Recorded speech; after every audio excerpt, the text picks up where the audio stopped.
Hi guys, plenty of us still buzzing after that Bok win that was completely unexpected. And Ryan, we just wanted to maybe move forward a little bit and talk about why, to me and to you, it's quite a significant result.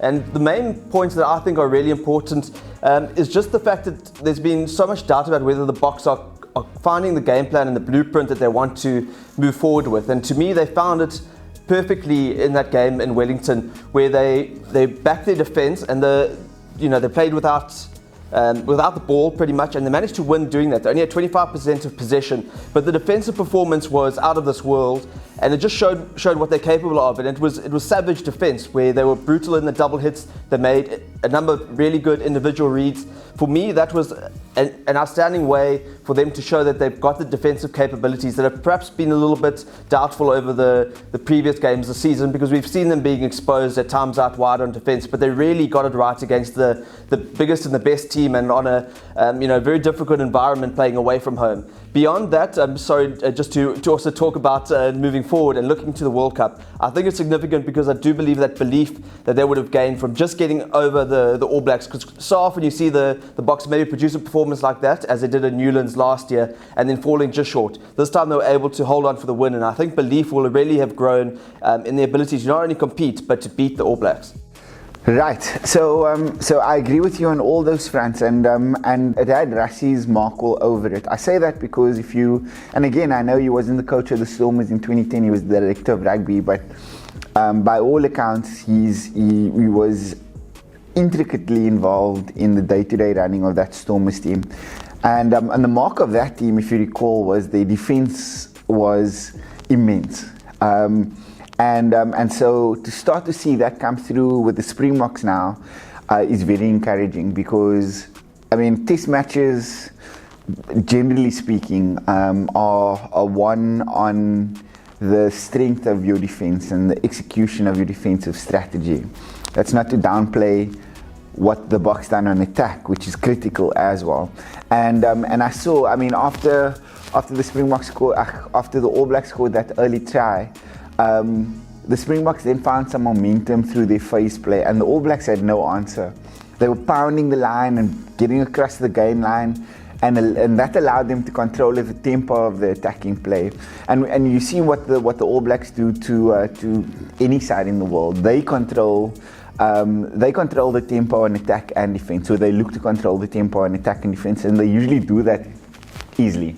So for the Springboks then to be able to pound up through the phases like that, control how quickly they recycled the ball, and controlled when they played short and when they went out wide, was incredibly encouraging for me. More so was that the All Blacks didn't seem to have an answer to them through those phases.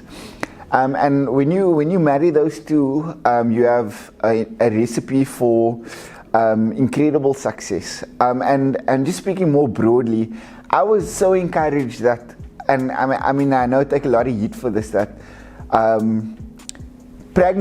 tactical pragmatism is for me the way forward for Springbok rugby. I don't want to see us running the ball from everywhere. I don't want to see that. Like it doesn't play to our strengths. We don't have that rugby culture. So stick to what works for us. Play in their half through tactical kicking. Pound them up through the phases on attack, and then murder them on defense. Yeah, it's what works for us. No, for sure. And I think another factor that's perhaps been overlooked is just the Boks played most of that second half without both of their starting centres, both Damien Dialendi and Lukhanyo Am had to go off with injury. And the interesting thing was that Elton Jantjies came on at fly half, and Pollard then shifted to 12, and they actually dovetailed really well together, and I think they complemented each other quite nicely. And it's probably been something that's not really been paid attention to, is the fact that Elton really looked comfortable coming in and playing alongside Pollard. I think we saw Elton not only stepping up on defence, but he had a couple of really nice moments on attack. He set up a wonderful try where he held the ball in two hands, kept the defence guessing, and then floated a pass out wide. Eventually Deontay scored, and he had a wonderful game too. So I just think maybe it's something that Rassie might be tempted to look at going forward, is just the use of Elton and Handré as a combination. maybe he won't start with that, but it's certainly something to look at in terms of finishing off games where you've got suddenly two guys who are fly halves and capable first receivers, a left-footed kicker in Elton and a right-footed kicker in Handre. It gives the Boks some exciting options, and when there's been so much debate about Elton versus Handre, you can actually see that they can actually complement each other, and it can be a case of them working together rather than against each other or competing for the same jersey. Yeah, look, for me, there's still like many variables there. So I mean, the old cliche is that there's certain players who are confidence players, and I think Elton coming into that game situation where the Springboks had the ascendancy and were playing well, did well for him, and so it was an ideal situation for him to come in, taking nothing away from his performance, which was solid, which was quite solid.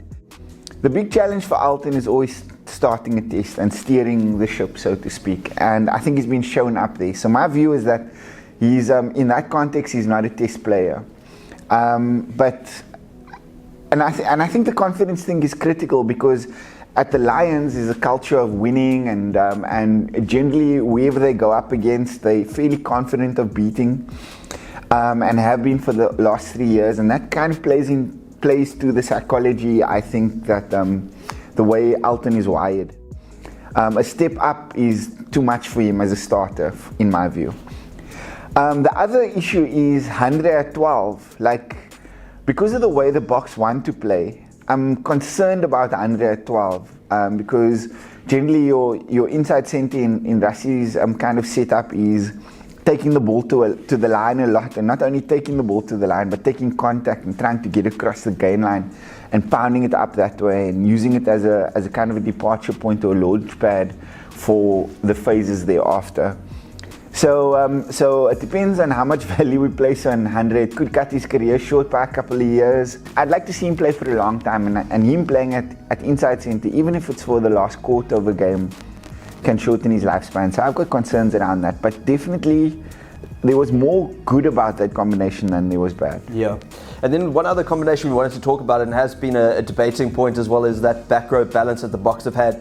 And on Saturday, they really showed the capabilities of all three players. Sia Khaleesi, I think, has taken some heat in certain sectors about his leadership and whether he's standing up where needed. I'm very much of the opinion that he's a really good leader, and I saw that coming out. He really rallied that team, especially when they fell behind again against the All Blacks early on. But his work rate is immense, and I've watched the footage again, and he gets around that park. He's back on his feet making tackles. Peter Steph du Toit shown that his transformation from lock to flank is complete. He was immense on Saturday. And then Warren Whiteley as well, another guy who people have said hasn't been in his best form and has been a bit anonymous at times, and I probably agree with that. But on Saturday, his tackle count was, it was crazy as well. He was, getting all over the park. His, the way he got back to tackle TJ Perenara when he was going to go under the post for that try that would have drawn the scores level. There were special moments from all three, and I think, you were saying it's quite interesting that the Boks have now moved away from having an out-and-out open sider or fetcher with Francois Lowe coming off the bench, but they're managing, and that brutality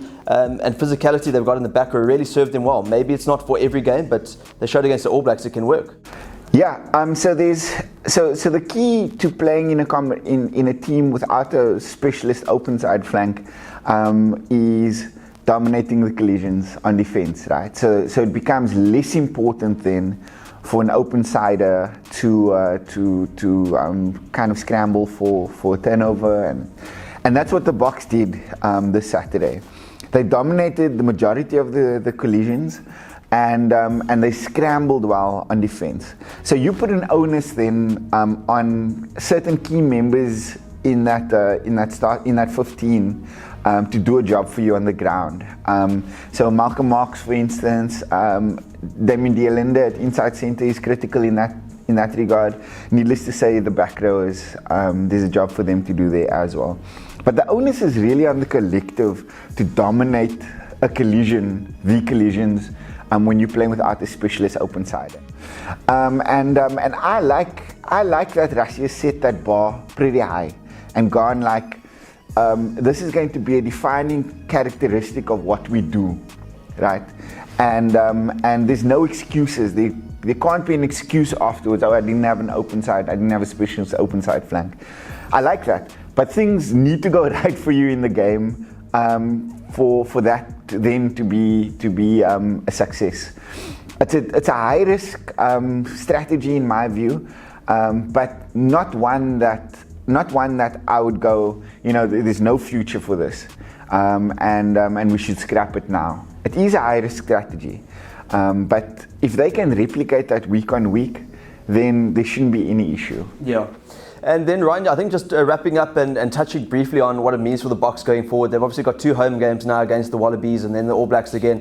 And I think as much as we're happy to celebrate what the Boks achieved, there also has to be the perspective that we've spoken of in terms of going, it's one great result, but now the real test will come in terms of how they can build on that and where they can go from here. For me, it's a couple of steps that they took backwards and the losses to the Wallabies and Argentina away from home. They're now taking a giant leap forward with this win, and I think it'll take off a lot of pressure off the players. It'll give them confidence. It'll allow Rassie to, maybe be a little bit more confident that his plans are working. And now they need to just keep on building and let that evolution continue. So I'm really hoping we see them stick to that blueprint that we've spoken of and that seemed to work really well. And a win over the Wallabies, I'm quite sure that we'll see that in Port Elizabeth. But then the All Blacks are going to come back, and I think we'll see them rebound at Loftus. So another massive test for the Boks over the next 2-3 weeks.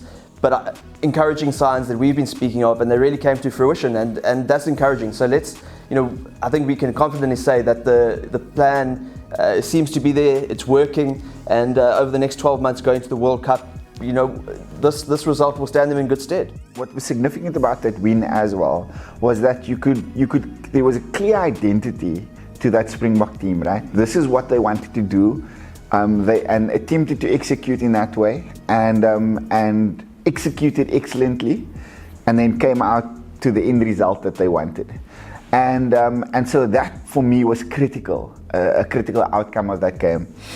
So that result will then mean very little if the Wallabies come here and beat us, right? So I still, despite that result, I still don't think that like a defeat at Loftus, like a narrow defeat at Loftus is like the end of the world, because I still think there's a gulf between the All Blacks and the Springboks, and that's a reality versus expectation that we spoke about in our last discussion. But we can't lose to the Wallabies at home. We just can't. That for me is a giant step backwards then. So we need to go into that Loftus test, and hopefully if results go our way, if the Pumas manage to somehow beat the All Blacks, and then hopefully that test at Loftus is then a decider in the Rugby Championship, and that's what we all want, because then it sets up that rivalry again. And I done a follow-up interview with the boys on Radio Sport New Zealand, and they expressed that desire as well. We want to feel that rivalry again, right? And so those are the tests. Then if we get to Pretoria and they're competing for the Rugby Championship crown, those are the tests that we live for as Boks supporters, right? That's the old enemy. But we can't take a step backward now. We can't. There needs to be like a decisive and a progressive performance in Port Elizabeth against the Wallabies, and then we need to show that result from this past weekend against the All Blacks wasn't a once-off. That doesn't mean that we beat them at Loftus, although I can see it happening. Doesn't mean that we beat them there. It means that that we show that the gulf between the two sides is narrowed, and that going forward we have the capacity to narrow it even further. And so that for me is the outcomes now for the next fortnight in Springbok rugby that we need to be looking for. Sure, cool. Well, thanks, Ryan. Been glad to be able to chat positively about the Boks. Absolutely.